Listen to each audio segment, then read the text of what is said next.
like this. We want some, different things to happen and different things to occur that are pleasing, that isn't, well, this is the same as last year. I'm not a person that wants to do the same all the time. I like and I think that our club is like that too. We want to definitely improve, and we have that latitude now working with the folks in Greene County because they enjoy it as well.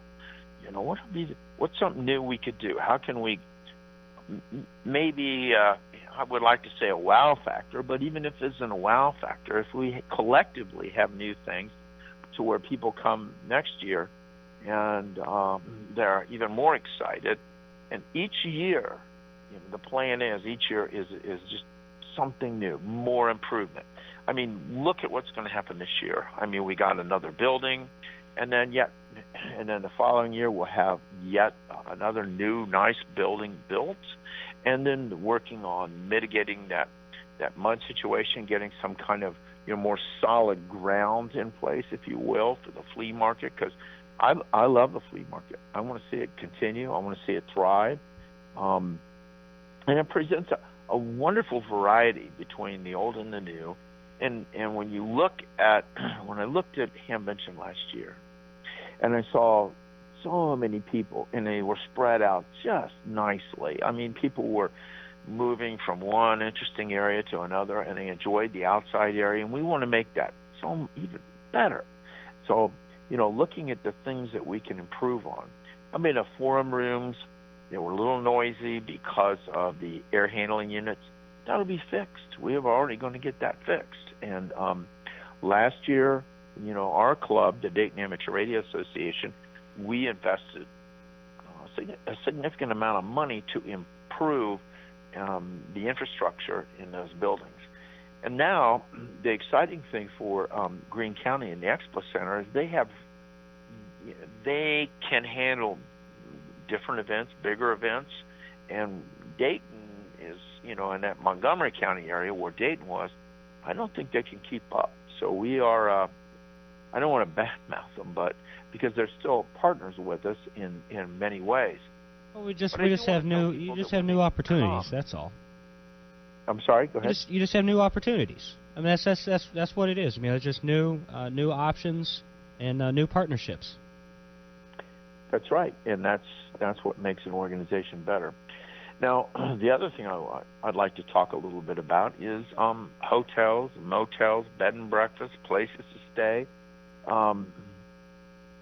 People, a lot of people get into staying at the same place they stayed at before. Well, we always stayed in Dayton and some place over there, and it's only a 45-minute drive, or from clear to the other side of Dayton. Now, it's not far from the center of Dayton to get to Xenia. It's really not a bad drive at all. However, when you get into the Beaver Creek area and you get in toward like Yellow Springs and Xenia and places just south of there's some very nice places and excellent restaurants in Greene County. So I want to put a word out about the Greene County Convention Visitors Bureau. You can find that online. And I talked to them tonight. They were at our meeting tonight, those people that run that. And they are more than willing, if you even call them up, hey, where's a good place to stay? Where can I stay? This is what I'm looking for. They'll help you. But I wouldn't wait too long to make reservations. Evidently, they're telling me, what is this, February? And a lot of things are getting bought out. The other thing is looking up the Airbnbs in the region. You can just look up Airbnb somewhere near Xenia, Ohio, and it'll kind of fan out, and it'll be able to tell you what's available. That's not a bad way to go. We are hearing that there's a university. It's called Central State University, not far from Xenia. And they have a lot of parking, but they also have a lot of rooms, and the classes won't be in session at that time. And they're going to provide meals, place to stay, and a shuttle service from Central State University. And there's more to come on that soon. But that's like a 4 or 5 mile ride. That's all it is. Now, for people who are looking to camp, on the grounds, that pretty much looks like it's filled up right now, and there's a waiting list for people to. Well, I think there's like 40 or 50 people on the waiting list. But if I were you, if I was coming to the event and wanted to camp, I would go to Caesars Creek State Park, just south of Xenia, and it's off of a beautiful country road. It sits on a beautiful lake, and this particular state park, you're not allowed to build on the lake, so it's very primitive in a lot of ways. But the campground has 278 spots, and it has 30 amp capacity for the campers. Beautiful place. Back to you, Ted. 30 amp capacity. So how big of an amplifier could you run out of your RV? Well, it depends on what else you're running at one time. But you could probably, if you hook into the 220 side of it, you could run full legal limit probably. Anyhow, one thing that I think is, is kind of uncanny. All right, when you get to Dayton, you start walking around the vendor buildings, okay, and God bless each and every one of those vendors that come, and that's another thing too that's true that folks ought to consider.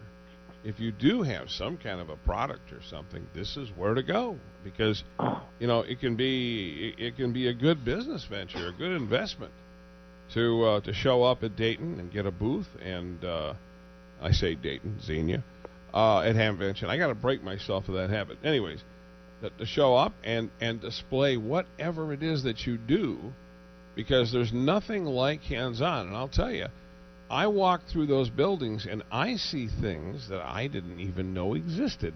And I mean, I thumb through all the ads in the magazines and I look on the internet and stuff, but you'll see things there that you didn't know ever was. And I mean, and it's hands-on. Yeah, the other thing is there's so many times I have thought about, like a particular transceiver, let's say an amateur radio transceiver, and you look at the pictures in the magazines and all that, but then when you wind up at Xenia and the manufacturer's there and they've got their thing on display and you look at it and, it looks completely different than what you've been thinking in the magazine. There's nothing like, I guess I want to say, face-to-face or FaceTime live, real, analog. Not a YouTube video and all that, but actually looking at the product, within 6 inches of it, or being able to touch it or pick it up. There's nothing that you can substitute for that. And that's what you have the opportunity to do at the Dayton Hamvention. I don't care what you're looking for. I don't care if it's an antenna tuner. My goodness, Martin Jupe brings everything, out of the plant. And he has everything there. So you can pick up and touch and push buttons and, view every little thing that you think you may want. And it'll be there. And someone's there to answer your questions. And all kinds of new stuff. New technology, and you'll see that there. And you may not understand it. I mean, at least with me, I walk through and I'm looking at stuff and I think, what is this? But when you stop and you talk to the people, it'll blow your mind, because they're doing stuff that people no one even dreamed of 5 years ago, and it's happening, right now. And I don't know, I look at it like that. It's a very valuable learning experience. If you've been in amateur radio for 30 years, this is where you catch up. This is where people like me have the opportunity to get introduced into new modes and different, because there's all these new digital modes and people talk about it and I go, what's that? And when you go to Dayton, there's somebody there. Plus the forums. My goodness gracious, the forums. You can learn so much stuff. You're thinking, I don't know, I don't understand that. I wish I could learn about that. Well, you can. And I don't know what the forums are. I don't know what list you have, but I mean, every year there are more forums than you could possibly hope to attend. So you would have to kind of pick out what you want to do. But if there's something that you're interested in amateur radio that you really want to get into, but yet you don't have really anybody in your area to talk to, and you've read the books and you're confused, there's forums. Go to the forums, and you can ask questions, and you can meet the experts face to face. Forum's over with. You can go up and talk to them. Anyways, tell us about that a little bit. I'd like to hear what's on tap. If you have those notes handy, because I know there's so many of them. I don't know, Michael, you'd be able to remember, all of them. Okay. I was talking to Terry tonight. Terry is in charge of the forums, and there will be. We are looking for very interesting forums, but they will be, as soon as they're all solidified, they will be listed at hamvention.org. But I will tell you this: it looks like normally we have 4 forums going on the whole time Hamvention's open, 4 at one time. All right, so this year it looks like we may be able to have a 5th forum going on.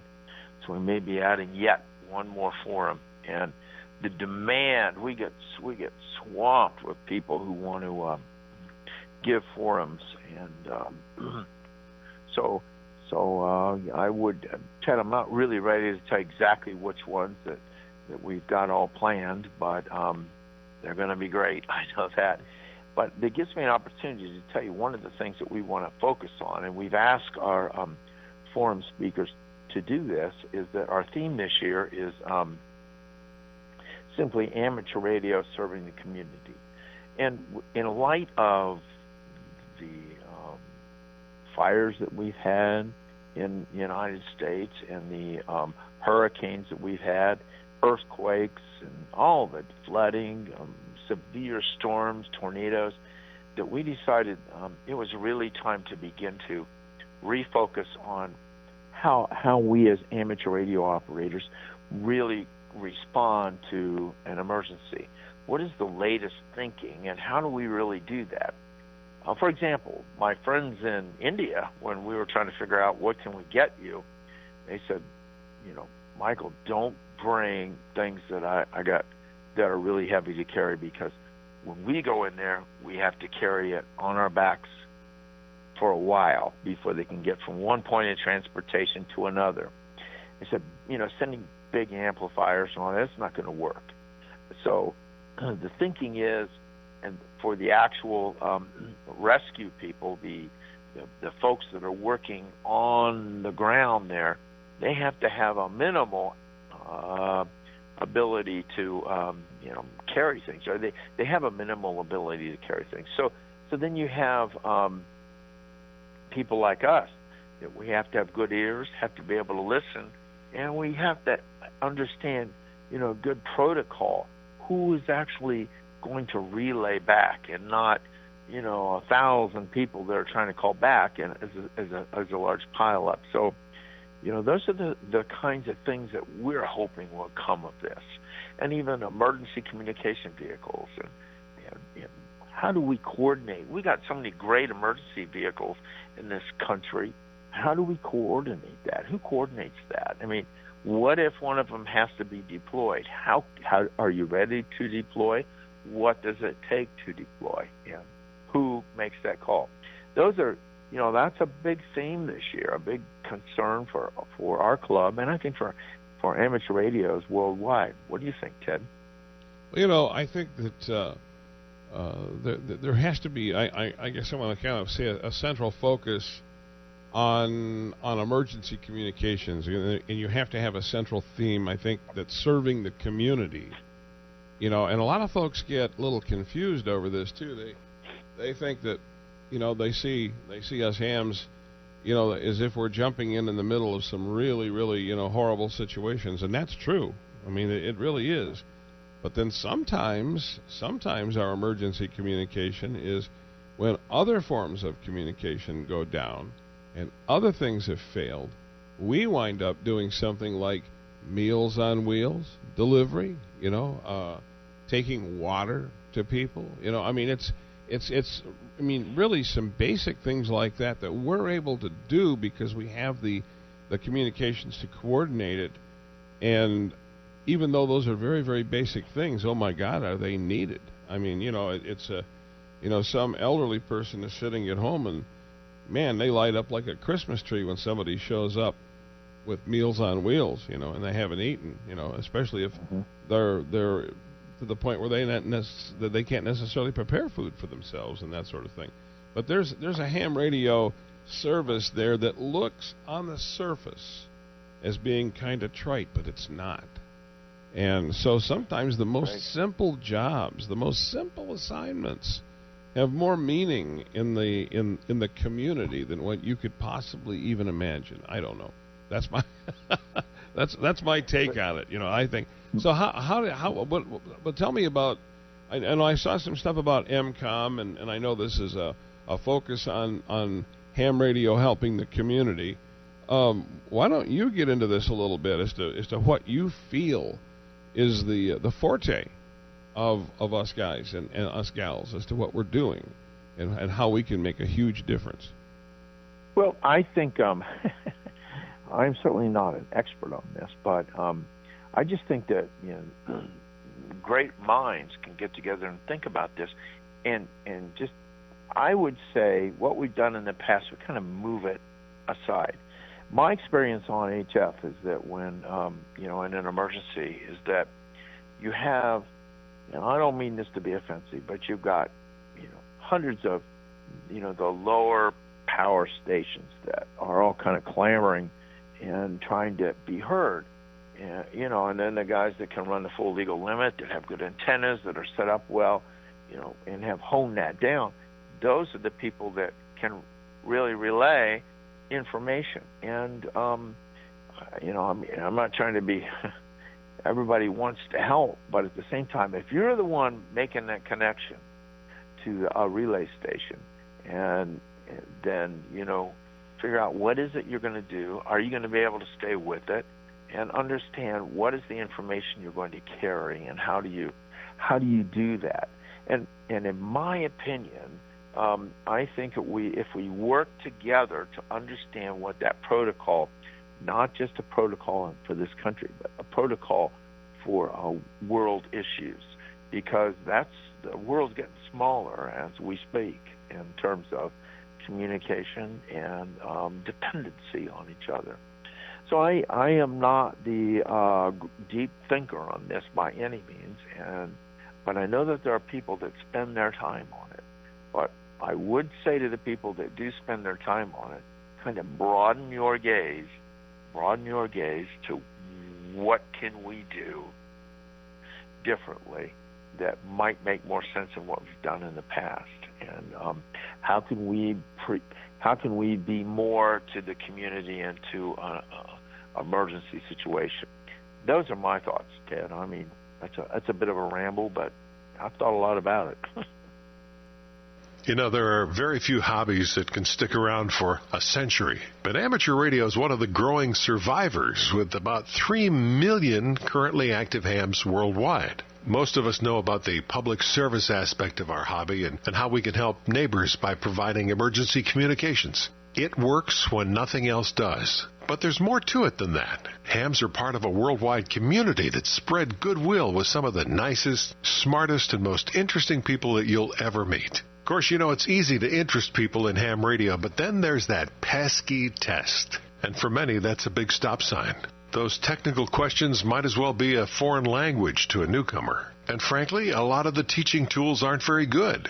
But now, thankfully, there's a game changer. It's called Ham Test Online. And it turns the gobbledygook into something that's pretty easy to understand. And that makes getting licensed really easy. And not only is it inexpensive, but it comes with a 100% money-back guarantee. You get your ticket, or you get your money back.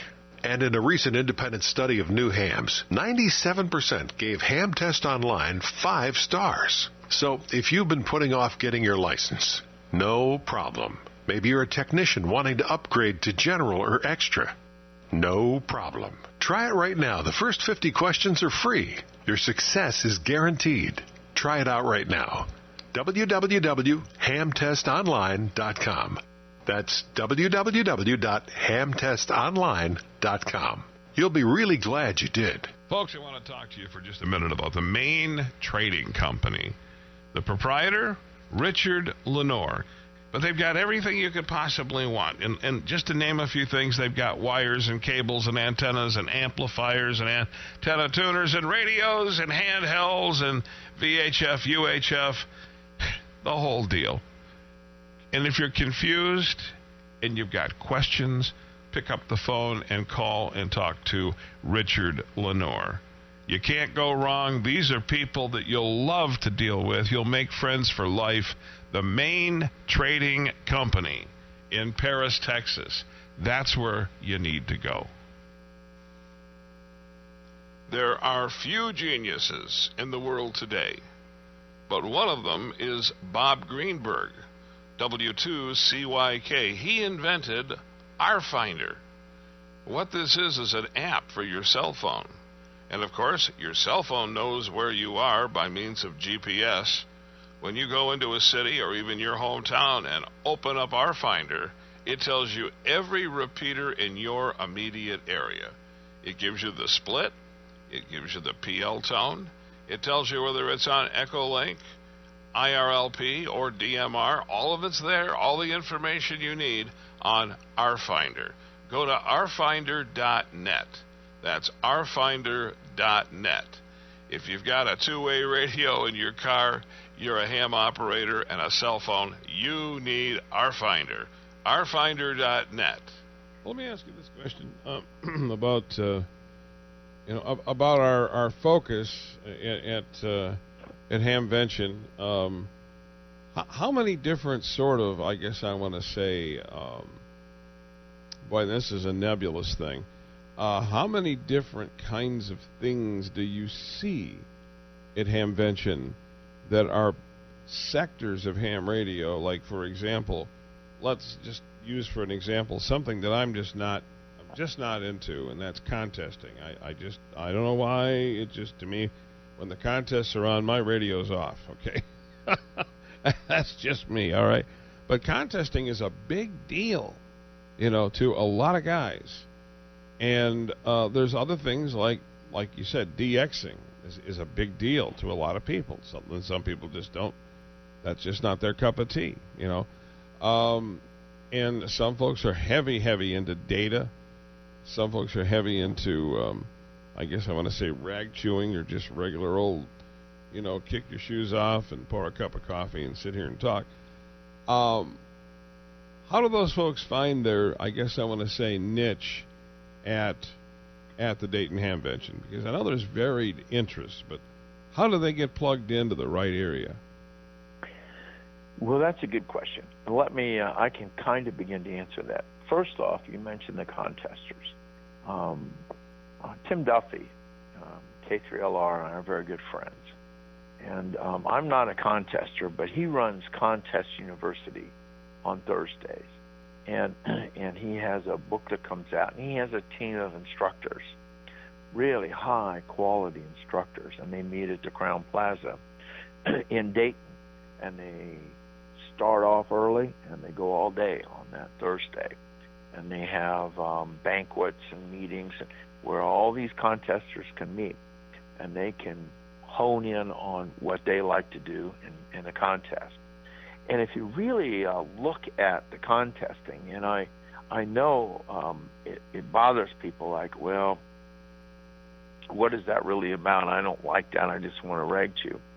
But still, it teaches people the nuances of how to keep their equipment in good shape, maybe how to communicate in a different way. But those people absolutely love contesting. And there's a lot of people that are learning the art, and because it truly is an art. And then let's move that a little bit to the satellite folks. I know you've had KB1SF. I call him Keith Baker, one satellite fanatic, and Keith Baker's been on your program, and we can't keep him off. Well, whatever. He's a dear friend, and he's a mountain of information when it comes to satellites. But go ahead.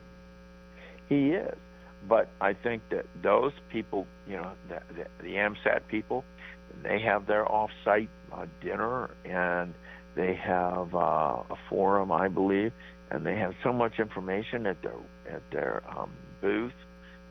And what an exciting form of amateur radio. Now I know that they're about to shoot off some or place in orbit some more of those small satellites they're putting up there for communication. But I mean, how exciting is that in the hobby to be able to say, well, at Hamvention there's a group of guys there that they build their own satellites and put them up there. Really? Yeah. And then the list goes on and on to all these people that have all these clubs and organizations that have their meetings in the evenings of Hamvention, and they get together and they kind of celebrate their particular focus in the hobby.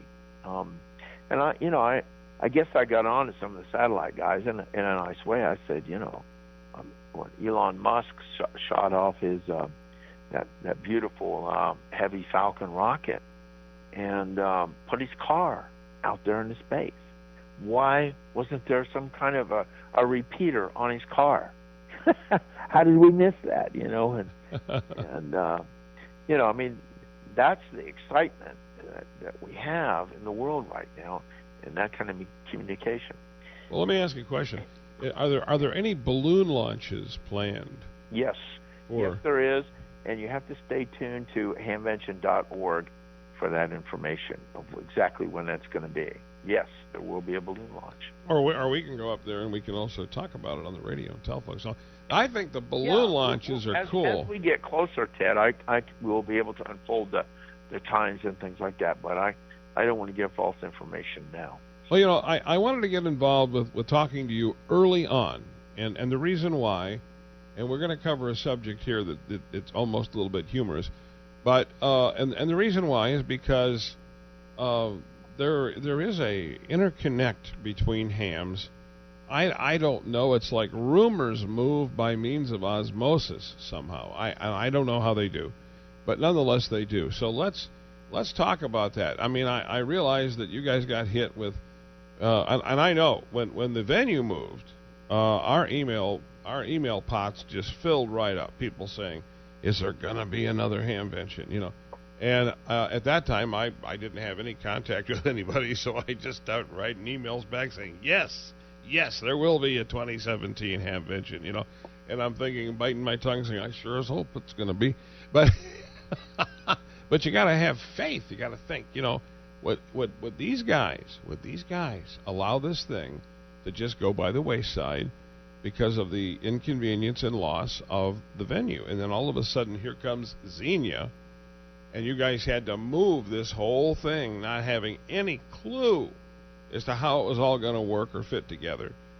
So, but you know what? That's one thing about amateur radio guys, and that is most of us are very, very persistent.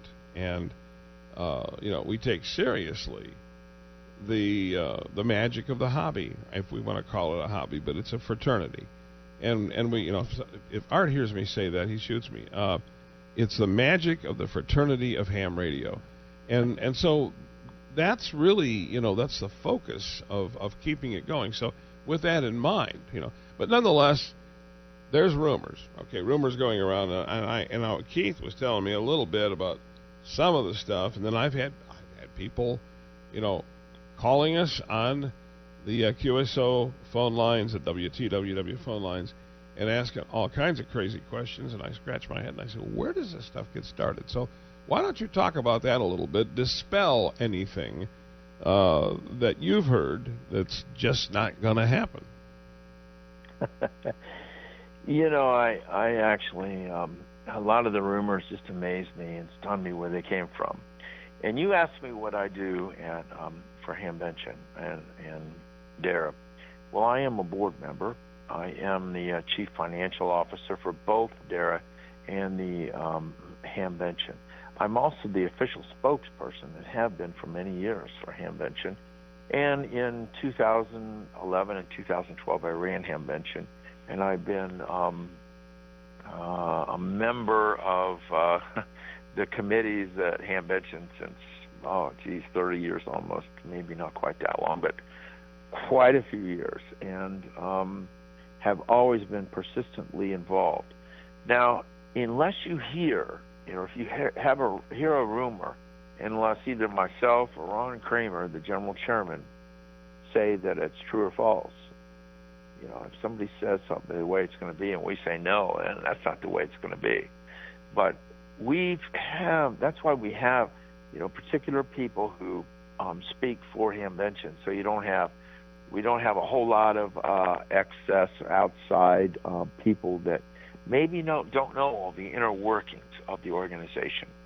So what rumors have I heard? I've heard that we're going to move to another site this year. No, we're not. We're trying to build where we're at now. That's probably been one of the most persistent rumors of it. Now, last year, it was serious last year. Do we close it down and wait a year, or do we just go for it? But you know what? The thing that we recognize in Dayton and with Hamvention is that we are an important pillar for amateur radio. So we decided that, hey, if we don't do this, if we drop out a year, how many organizations would that hurt? How many new innovations come about every year that people want to get out and they want to show it, and they come to Hamvention for that. And we recognize that. So there were 657 volunteers that busted their butts to make it happen. The other rumors that I kind of want to dispel is the fact that, organizations like Hamcation, the Orlando Club, what a wonderful event that is. And Huntsville, Charlie and I, when Charlie was there, we were really good buddies.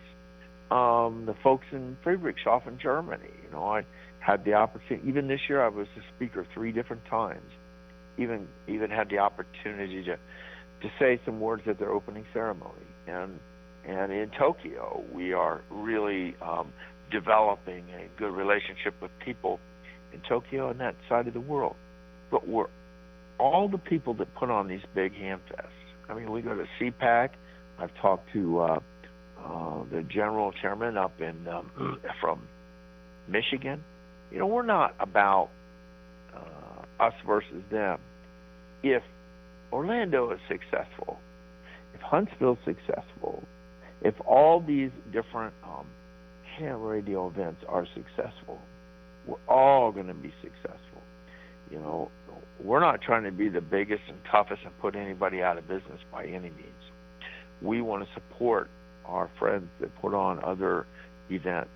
It's important to us because, look at it this way. If we're all successful, it brings more people into the hobby.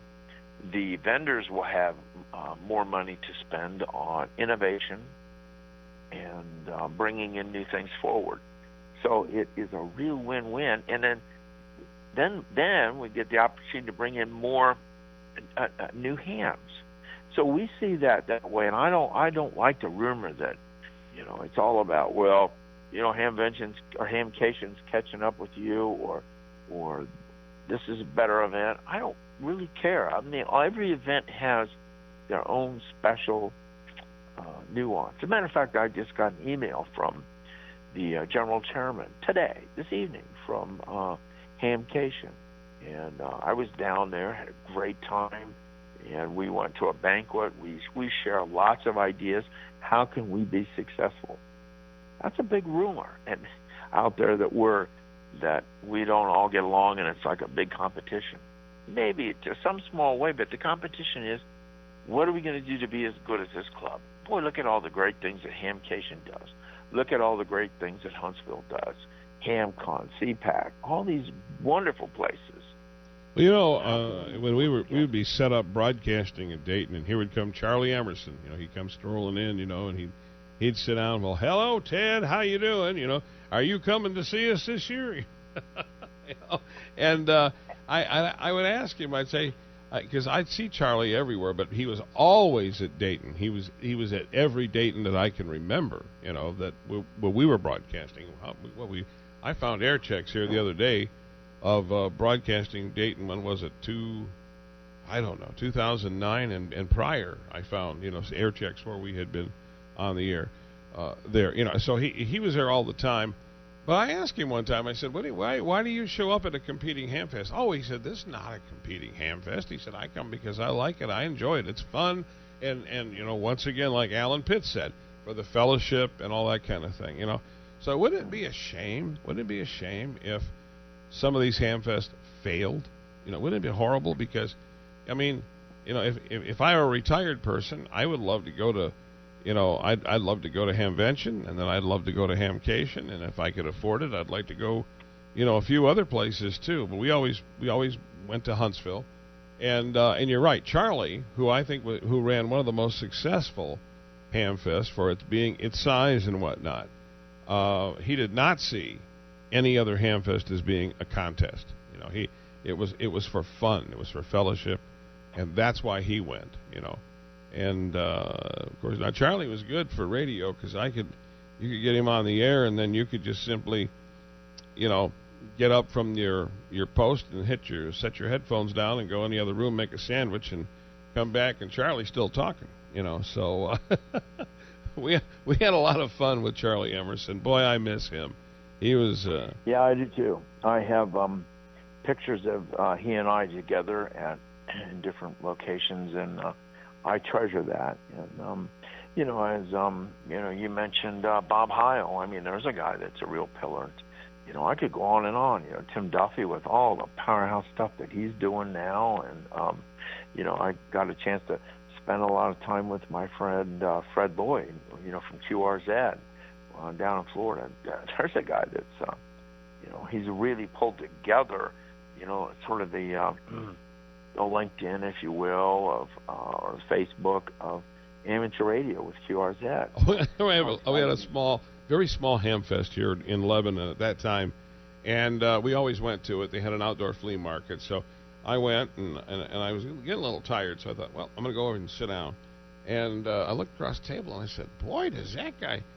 I said, that's Fred Lloyd, and yep. He was visiting this little hamfest. And, of course, we had a great conversation. I've interviewed him several times on the air, and where would we be without QRZ? And a funny story he told. He said he was somewhere, I don't remember. He was out in the middle of nowhere, like out in the middle of the ocean or someplace, some foreign land or something.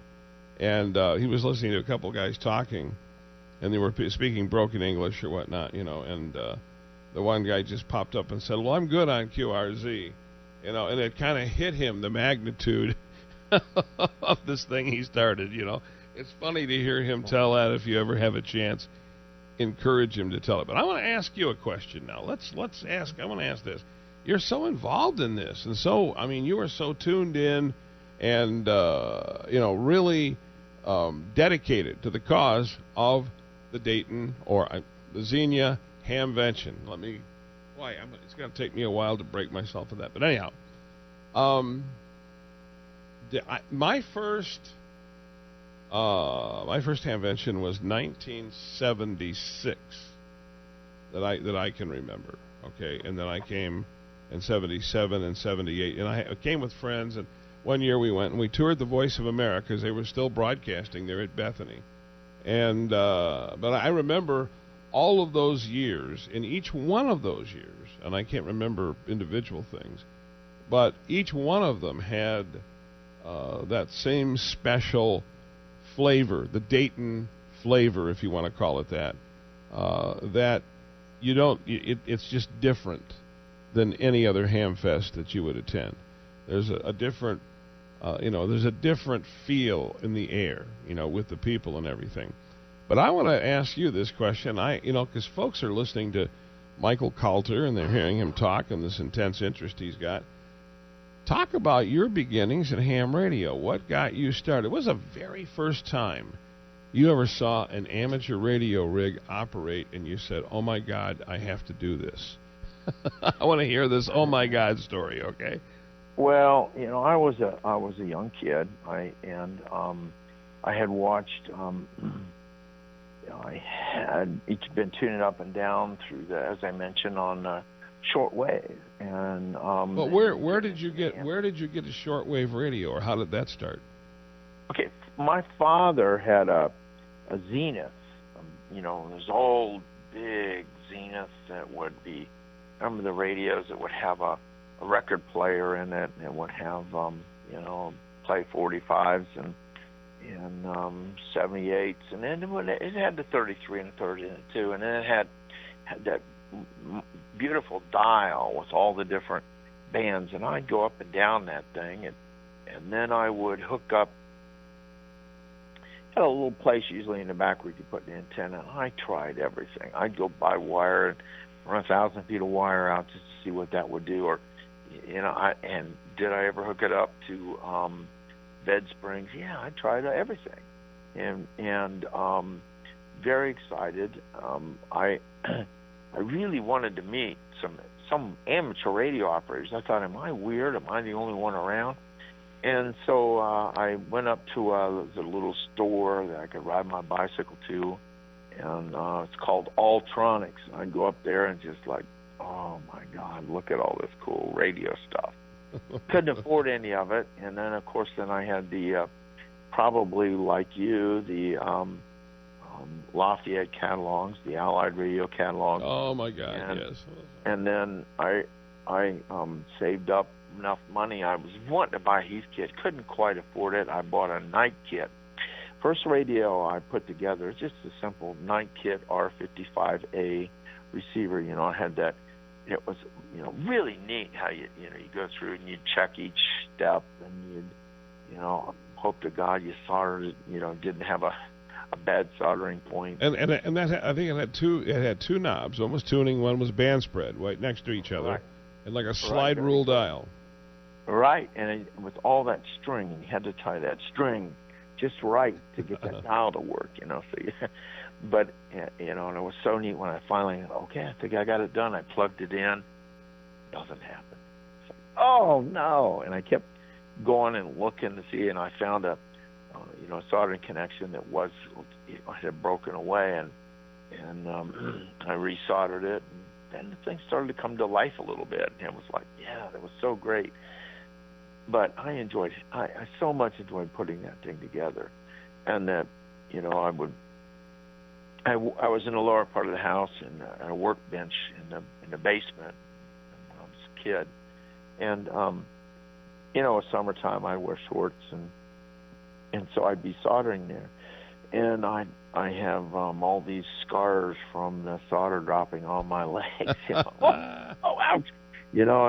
Probably other guys do too. I've talked to people. That or you're burning holes in your pants too. That's another thing. It sticks to the. Yeah, but at any rate, so I was really excited about that. But I bought the the license manuals and things like that, trying to figure it out. But I never could connect with amateur radio operators then, and my parents, I couldn't figure out where they were at or how to connect to anybody. So I kind of let that lapse a little bit, and wasn't until years later in my life that I got really excited about it again. Had the time, and I dove right into it. So and in my life I've I do hold a master's degree in business, but I had actually started my life in electrical and electronic repair, served an apprenticeship, and which is a word that I don't hear used in this country much anymore, is apprenticeship. And I learned a lot of great stuff about electrical and electronic troubleshooting, and I got pretty good at it, and I really got to love it. And but then for whatever stupid reason, when I finished a master's degree, actually finished my undergrad, I went into management, and then as I got a little bit older, I realized, I wonder what radio's like now. And I got involved with a club. I saw a flyer to take a class, and I went and took a class. And actually, from the time I started the class, within a few months, I learn the code at 20 word a minute required for extra, and it took me maybe 3 months to get my extra class. I was that excited about that, involved in it. So now I am a life member of the Quarter Century Club, and life member of DARA, life member of QRZ, and a life member of the Radio Club of America. So, and I love amateur radio, and I really have enjoyed the journey so far. Don't want it to end, and I want to be able to share this excitement with younger people and with, even older people. Because we have a lot of people that are retiring now that sort of got into it when they were a kid, and then they never really followed through. But now's the time. And we have people in their younger, men and women in their 20s to maybe 35 or so that are starting to get more interested. In India, there are so many. The newest hams coming on in India are young people from teenagers up to 30. Unbelievable. And they love it. So, the amazing thing, too, I've noticed what's happening to us, and I'm talking right now, but probably more so stateside, and that is the shortwave station, WTWW. We have an increasing number of millennials listening, and they write, and we hear from them, and they get all excited. And, of course, they are a great, I guess I want to say, area of development to encourage to get back or to get into ham radio. Because this is, and it's something. It's kind of funny because I heard a long time ago saying, well, now that the computers are out and their cell phones, but that doesn't even faze these guys. The millennials that we have listening, and the number of them is really kind of shocking, to tell you the truth. But I think they're just tired of the status quo, and I think they're looking. I think they're looking for something different. And this is something different. It is something different. Speaking of something different and somebody different, I've been communicating the last few days with Gordon West. And those of you who are interested in getting a radio license, this guy, look him up, just Google Gordon West. And he's an amazing amateur radio teacher, from young people to really old people like me and Ted, but I still learn from him. Very entertaining. He's very passionate, and he'll be at Hamvention as well. And I know, Ted, you see him a lot. He's on one of the shows you participate in. So, all right, he's of course we have Ham Nation on the audio portion of Ham Nation on Wednesday nights, and Gordo's always on there, and he's always very interesting. But I'll tell you something else that's going on that we got into kind of early. We got an association with these folks that are running this thing called Ham Test Online.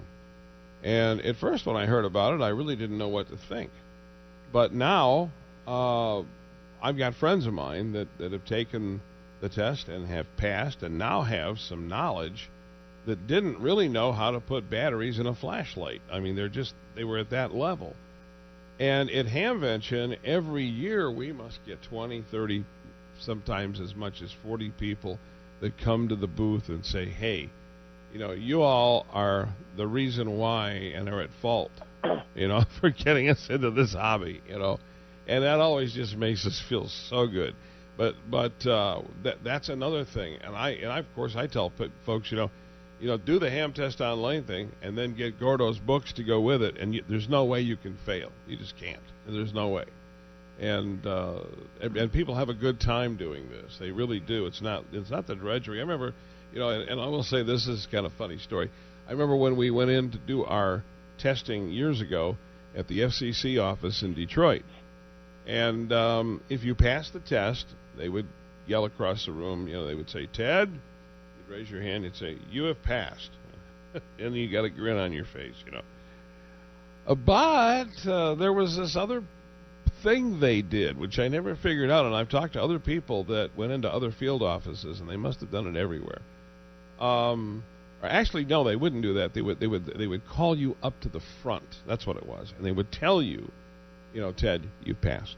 Okay, but now if you failed, they would yell across the room, and they would say, Michael, you failed. Ooh. How intimidating was that, you know? But that was back then. I don't know how it is today. Of course, now we have volunteer examiners, and you take the test in a real comfortable location and all that sort of thing. So it's a whole lot better than it was in yesteryear, you know. But all of that. Plus, there's always been somebody at the Dayton Hamvention teaching a class, and amazing number of people pass at that class. And I can't remember the gentleman's name. You may know who he is. I don't know. But every year he's been there teaching, you know. Gordo is an amazing guy, and I think that people who are, you know, they're intimidated, and they feel they need, you know, that coaching and whatnot. You know, he is absolutely, I guess I want to say, worth his weight in gold. You know, he really is. And I love seeing him with the shorts on and the professor hat at Dayton. I think that's absolutely priceless. He absolutely puts his whole heart into this, you know, and you can't walk away having not known what Gordo's up to. You know, he's trying to get folks those tickets. You know, he wants them on the air. We're getting close. Go ahead. I was going to say that he is, you know, one of the more positive, exciting people in the amateur radio realm. Absolutely, you know. Beyond a shadow of doubt. Yeah, but there's so many. I mean, I meet so many people like that from all over the world, and you know, Japan. Those folks. I mean, they just keep. They might not have. It's interesting when you travel through Japan, through Tokyo, anyway. You know, I travel with trains that they have there and subways, and looking at the buildings, and occasionally you'll see the antenna on there, and they don't have enough room to put up these great big towers and stuff, most usually, but there are sure a lot of hams there. And there's a place called Radio City in Tokyo, and I went there. There's another name for it too, a Japanese name I can't recall, but there is a section there, and they sell all these amateur radio parts and radios, all this equipment, and it's really exciting to go through that shopping district. I mean, I've never seen anything quite like it. So. Yeah, I know. Keith sent me some pictures of that, and I was like, "Whoa, man! Would I love to go there?" You know, and pack a lunch. You know. Yeah, I believe you would. It is pretty amazing. Well, listen. Japan's an amazing place anyway. We're about out of time, so I want to do a quick rundown summary, folks. If you have tuned in and you say, "What in the world are these guys? Who are they? What's going on here?" I'm talking to Michael Coulter, WHCI, and he is, I guess I want to say, the overall information manager for the Dayton Hamvention. In the past, he's been chair. I guess he's worn every hat there, and hopefully they won't run out of hats. And we're talking about 2018, and I just want to say we're about out of time, but I want you to kind of sum things up. If you would, Michael, and then we're going to have to get back on the air a little later and talk some more about new developments. Certainly. And so, Ted, once again, I love your support of amateur radio and Hamvention, and I think we definitely are both members of that fraternity and share the passion there. But I want to let everybody know that Hamvention, just a wonderful event, and actually Xenia, Ohio now, and they can find out more about it at www.hamvention.org. And we keep that website pretty fresh, up to date. And I would, if you have any particular questions that you need answered, my call sign is once again WHCI Whiskey 8 Charlie India. And I'm good on QRZ, which means that you can look up my email address there at www.qrz.com, and you'll be able to find my email address. And if you have any questions, please forward them my way or comments, and or to Ted, and I think he'll forward them to me as well.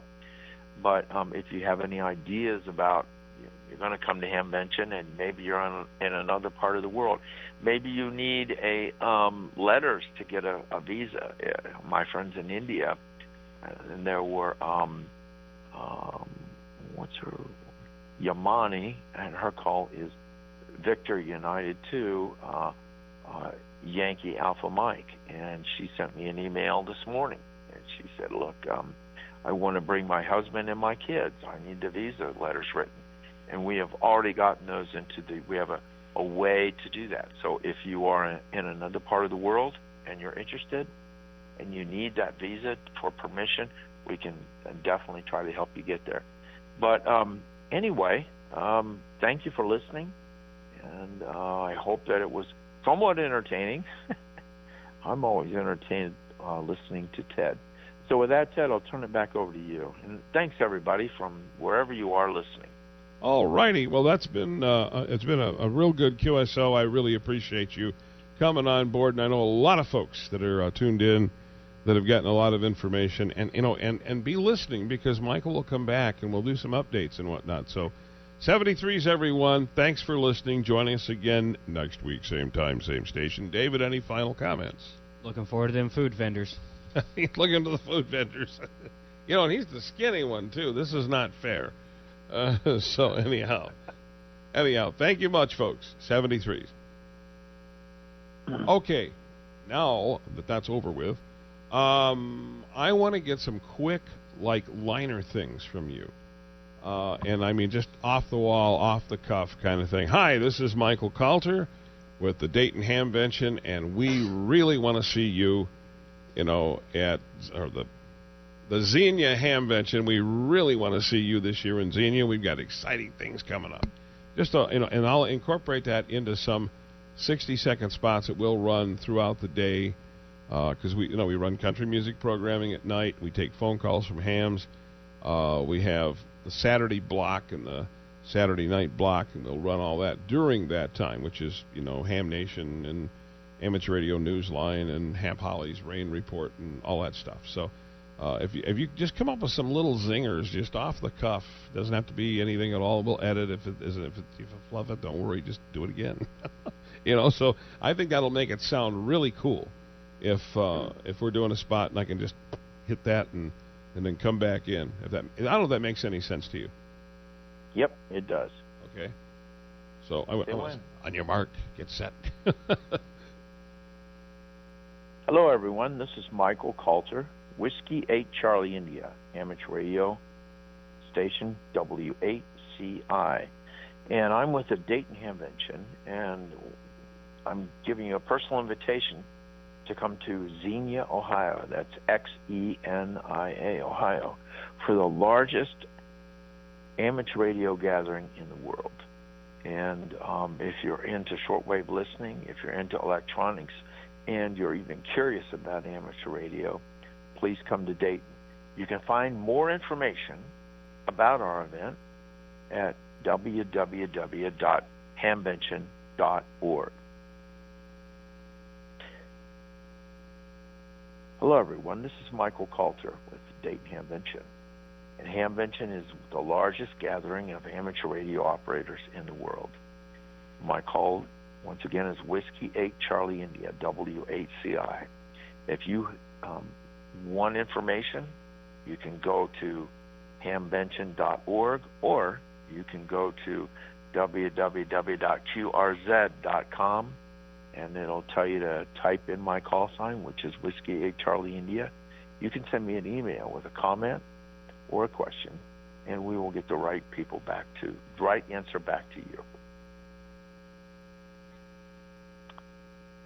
Hello, everyone. This is Michael Coulter, Whiskey 8 Charlie India, from the Xenia Hamvention, and we are really excited about our event that's coming up in May, and we would like for you to consider attending. And you can get more information about the many activities that occur over that 3-day weekend. We have many forums, informational forums about amateur radio going on. We have vendors from literally everywhere and all types of electronics equipment. And even if you aren't an amateur radio operator, but you are interested in electronics or computers, please give us an opportunity. Come and visit us. www.qrz.com. hamvention.org. How's that, Ted? Those are good. Those are good. And and I can tighten them up a bit for you too when we get ready to air them. Yeah. And we can You kind of caught me after 2 hours of talking. Oh, I know, but that and of course I'm used to it, so I think everybody can do 2.5 hours of it. This is a long radio show, but let me tell you something. When we first started this, I had people say, "Oh my God, a 2-hour show? Are you kidding me? What are you going to talk about?" This is Pastor Peters informing you